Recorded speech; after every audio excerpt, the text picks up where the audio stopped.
na.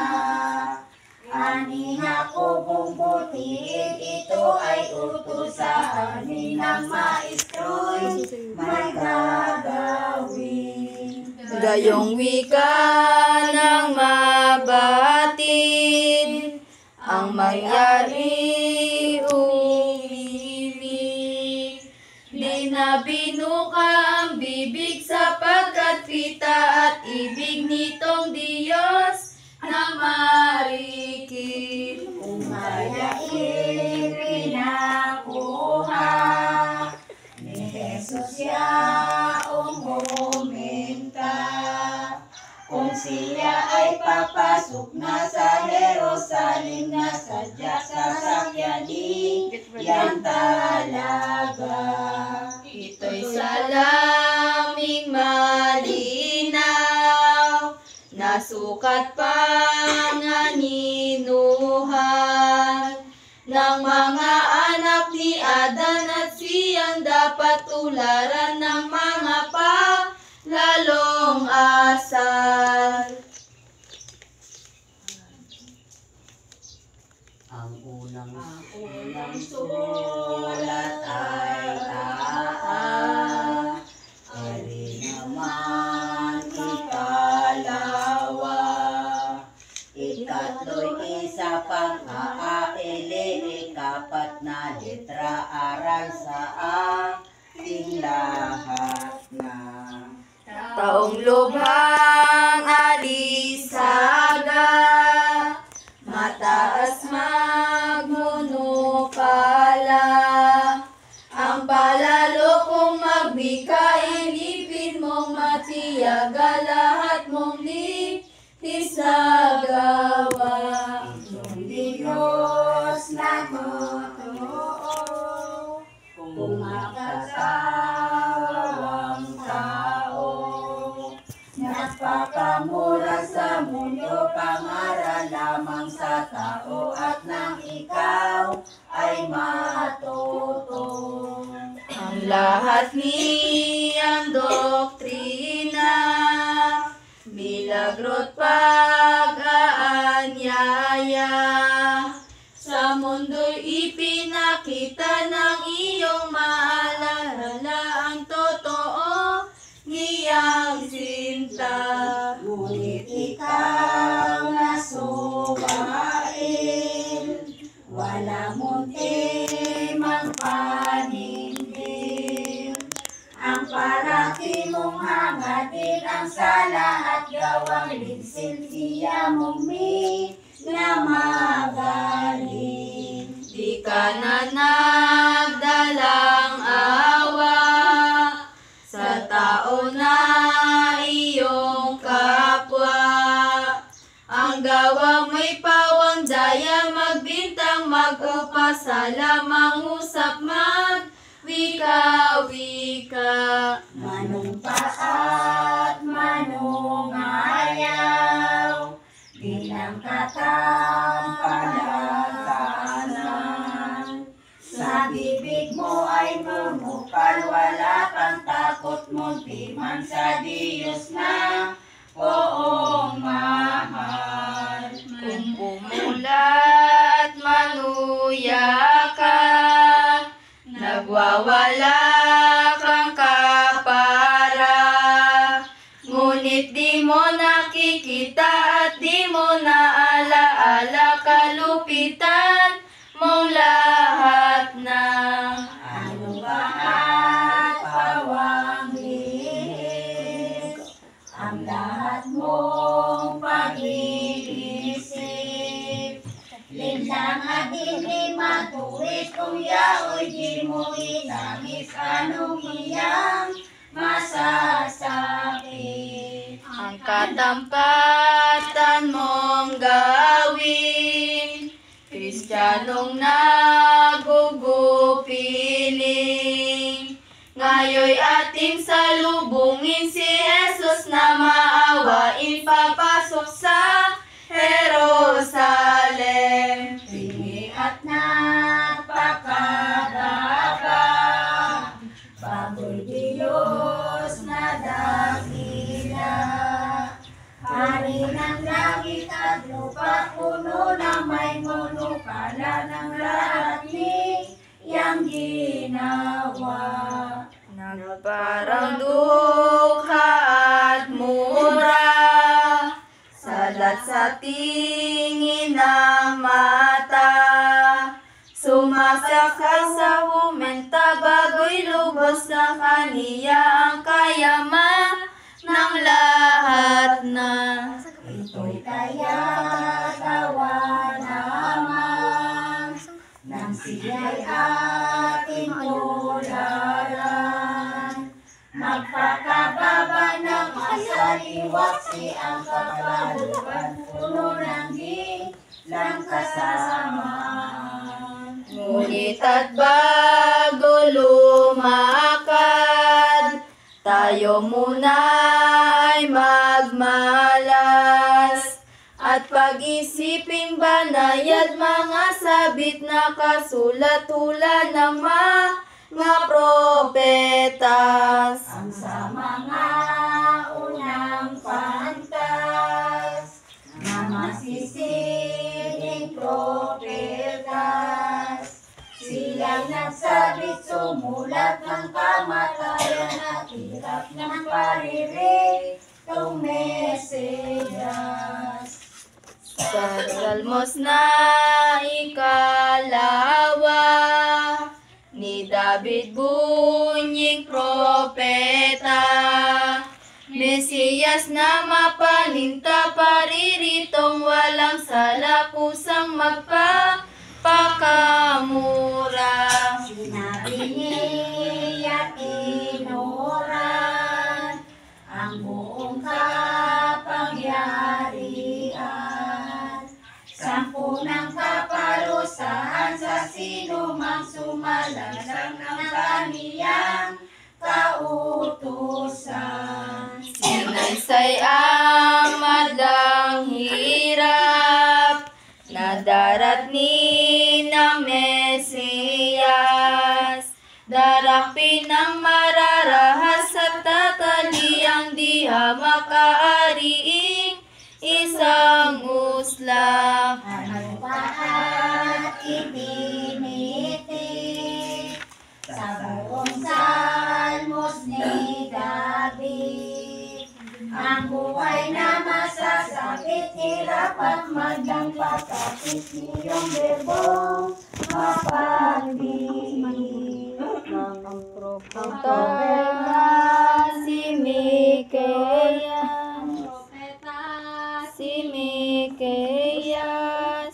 siyang nagsabit sumulat. Sa Belen ipinanganak at doon din nga sisikat yaong mahal na Mesiyas. At yaong namang propeta, si Isaias ang nagpapayag. Isang dalaga niya makinig ang walang sala at manganak ng isa. At yaong iaanak din, tatawaging Emmanuel. Kumbaga tatagalugin ngayon ay ang turing Diyos ay sa atin. Kanang mga testamento, ang palaman ay ganito. Hirap natin magkano ang sasapitin ko, tuhon niyong sasakop sa tao.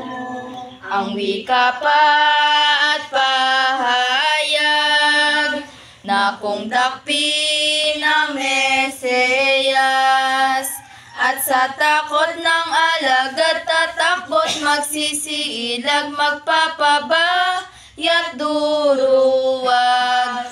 Buong maaari, parang ulol taong balik. Ano pa at hahamakin iyong mga sinungaling at mga panaghihilin. Isa't isa'y kaniya'y luluran pa. Tatampalin naman siya, magtitiis, magbabata, kordero siyang kapara. Siya'y ipagkahatiran sa isa't isang hukuman. Si Pilato'y siya lamang ang hahatol kapag kuha ng Diyos ang ikamamatay. Mula ulo hanggang paa, matatadtad ng suplina. 5,000 mahigit pa ihahampas sa kaniya niyong mga palamara. Tuloy namang tututungan ng tinik at ulong mahal. Kulwanay hari-harian ang sitrong ipatatangan, isang tambong hamak lamang. At sa gayong mga sakit, ang ibibigay na tubig ay sukat apdong mapait, ipaiinom na tikis niyong mga malulupit. At siya'y patayin na, nasa krus iparipa. Susugatan kapag kayaong tagiliran niya ng senturong masasida. Kung malibing ng totoo ang bangkay ni Jesucristo, sa takot ng mga liloy ang mahal na sepulkro'y bantayan ng soldado.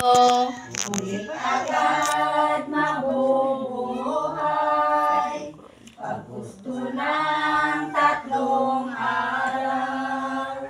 At paglabas na sa hukay, pawang mga lulunusan ang soldadong nagbabantay. Ito ang hulang lahat na ng masidhing propeta.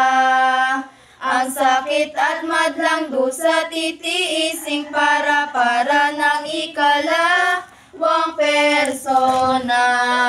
Ang mga bihasa, marunong na lahat na, parang nagagadya ng sinakyan ng talaga ni Jesus siya umumenta.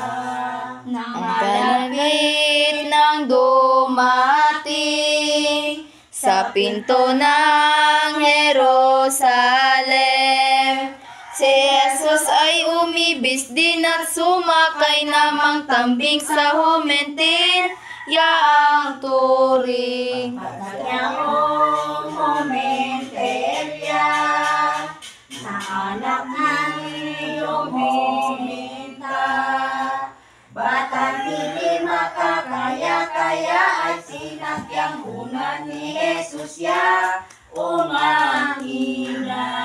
Dito na nga ninatupad ang hula ni Zacarias. Sinabit ipinasulat na sasakay ang Mesiyas sa isang hayop na hamak. Ang sinabi ni San Mateo sa kaniyang ebanghelyo, nang malapit ng magpasko, pista ng mga Hudyo, naglakbay si Jesucristo. Si Jesus nang sasakay na sa hayop na humentelya, iyong tanang mga kapan, iyong disipulos niya iniangkas kapag daka.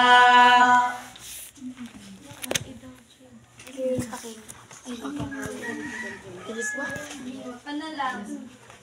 Sa lahat ng panahon, mga kapatid kong ginigiliw, tayong lahat ay dapat manalangin, subalit higit ang kailanman ng 40 araw na paghahanda natin para sa Pasko ng pagkabuhay, ang pakikitambal kay Kristo sa pagdaing sa iyo upang sa Diyos Amay may parating ang ating hinihiling, tugong, Panginoon, Kawan po ninyo kami. para sa mga kapatid natin na nakakaranas ng hagupit ng kalikasan tulad ng pagsabog ng bulkan, biglang pagbaha, dala ng malakas ng bagyo at hangin, pagbuho ng mga lupa at bato, paglindol at ibang kalamidad, naway manatili sa kanilang puso na sa bawat pagsubok ay mayroong tagumpay at pag-asa at bukas na sa kanila ay naghihintay at iyon ng kalinga, pag-ibig at pagmamahal ng Diyos. Manalangin tayo sa Panginoon. Panginoon, kawan po ninyo kami. Para sa lahat na may karamdaman, sa mga taong nawawala ng pag-asa sa buhay, Panginoon, Ikaw ang aming sandigan, kanlungan at sa bawat haplos ng iyong mapagpalat mapagmagaling na kamay, hindi mo kami iwan na lupaypay, bagkos ipinaramdam mo sa amin, na kayo ang dakilang manggagamot na walang bagay na mahirap sa inyo, sapagkat ang hindi nagagawa ng tao ay magagawa ng Diyos. Manalangin tayo sa Panginoon. Panginoon, kawan po ninyo kami. Para sa lahat ng mga taong nagiging ugat ng kasamaan, korupsyon sa lipunan, pagmamalabis, walang halang na pagpatay sa mga inosenteng tao, lalo tigit ay sa mga kabataan, pagkamakasarili at kasakiman sa posisyon, pagpapakalat ng mga baling-balita o fake news. Panginoon, kayo lulupig sa lahat ng ito sapagkat mapangyari mang lahat ng bagay. Manalangin tayo sa Panginoon. Panginoon, kawan po ninyo kami. Para sa aming mga mahal sa buhay na lagi namin kasama, mga naroroon sa ibang bansa, buong puso namin pinagkakatiwala sa inyo na kayo ang lagi mag-iingat, subaybay at kupkop sa bawat isa sa amin, sapagkat kayo ang Diyos na nag-aali ng buhay para sa amin, upang ipakita ang iyong pag-ibig, kadakila at pagmamahal sa lahat ng iyong mga anak. Manalangin tayo sa Panginoon. Panginoon, kawan po ninyo kami. Para sa kapayapaan ng ating bansa, sa mga namumuno at pinamumunuan, sa pagpapakabahagi ng bawat isa, sa mga binalangkas o balakin, sa pagbabago ng konstitusyon at tsatsa, federalism, sa mga pag-atake saan man sulok ng mundo, gaya ng pagpapasabog ng bomba na kinamamatay ng mga inosenteng tao. Panginoon, dumadaing kami sa inyo. Heal our nation, manalangin tayo sa Panginoon. Panginoon, kawan po ninyo kami. Para sa lahat na nag-alay ng oras at panahon sa iyo, sa tahanan ng pamilyang pinili mo, naway patuloy mong pagpalain na sama-sama namin hinihiling, na ibuhos mo ang mga biyaya sa aming lahat. Huwag mo kaming iwalay sa iyong mga kamay. Bagkus patuloy kaming kakalong sa inyong malabay na pakpak upang matiyak namin na kami ligtas sapagkat kasama ka namin sa bawat pagkilos at pag-iral. Manalangin tayo sa Panginoon. Panginoon, kawan po ninyo kami. Para sa mga tao may sama ng loob, galit, hinanakit sa kapwa, di pagpapatawad na nagiging sanhi ng paglayo sa iyo, Panginoon, bigyan mo sila ng bagong puso, bagong espiritu at padaluyin mo ang kapangyarihan ng iyong banal na espiritu. Hugasan mo ng banal na dugo at tubig ang kanilang mga puso. Malayain at alisin ang tanikalang nakagapos na nagpapahirap sa kanila at naway ang liwanag ng iyong pag-ibig ang tamasahin nila. Manalangin tayo sa Panginoon. Panginoon, kawan po ninyo kami. Naway ang 40 araw na aming pagpapakasakit o sakripisyo ay maging daan sapagkat ikaw ang daan, ang buhay at katotohanan ay magbunga at mananatili ang bunga. Nang sa gayon, ano man ang hingin sa amin ng Ama, sa ngalan ni Jesus ay iyong ipagkakaloob. At higit sa lahat, ang buhay na salita ng Diyos na aming napakinggan ay mananatili sa aming mga puso. May sasabuhay na higit sa lahat upang tamasahin namin ang kalawatiang walang hanggan. Manalangin tayo sa Panginoon. Panginoon, kawan po ninyo kami. Awitin po natin ang Ama namin. Ama namin, sumasalangit ka, sambahin ang ngalan mo. Mapasa amin ang kaharian mo, sundin ang loob mo. Dito sa lupa para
Ang inyong sambayanang hindi makapangas magain ng kanilang inaasahang inyong maunawaan at pagbibigyan.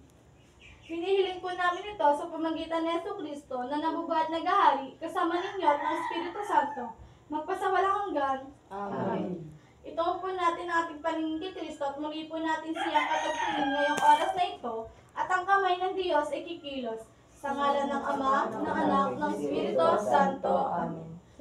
Ama naming makapangyarihan, muli po kami magbubukas ng pintuan ng aming mga puso upang ikaw ay aming purihin, dakilain at sasalamatan sa mga biyaya at pagpapala na patuloy namin tinatanggap buhat sa inyong kabutihan.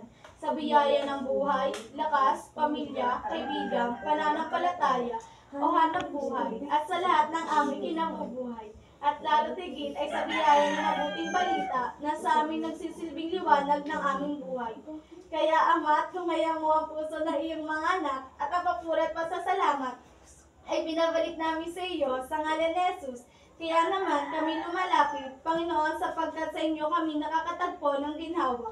Kapag nahihirapan ng sanggalang, kapag inuusig ng lakas, kapag nabibigatan sa mga pagsubok sa buhay, at liwanag kapag nag-aalinlangan at nabidiliman sa buhay. Panginoon, alam namin ang puso mo'y bukal ng lahat ng biyaya at pagpapala, kaya nagsusumamo kami at nagmamakaawa, sapagkat batid namin na sa iyo matatagpuan ang kayaman at kagandahan loob mo at awa, na kailan na hindi maaaring mabigo ang sino man sumasampalataya sa inyo. Muli po, Panginoon, igawad mo po sa inyong banal na bendisyon sa aming lahat, sa aming mga mahal sa buhay, at nawa isang bagong umaga, bagong pag-asa sa aming sisilay, upang ikaw ay muli namin purihin at pasalamatan. Amen. Amen. Pagpalain nawa tayo ng mga pangyarihan, Diyos Ama, Diyos Anak, Diyos Espiritu Santo. Amen. Sino man ang nagbubuhay para sa sarili lamang, walang sino man ang namamatay para sa sarili lamang. Tayo lahat ay may pananagutan sa isa't isa. Tayong lahat ay tinipo ng Diyos, nakapiling niya sa ating pagmamahal.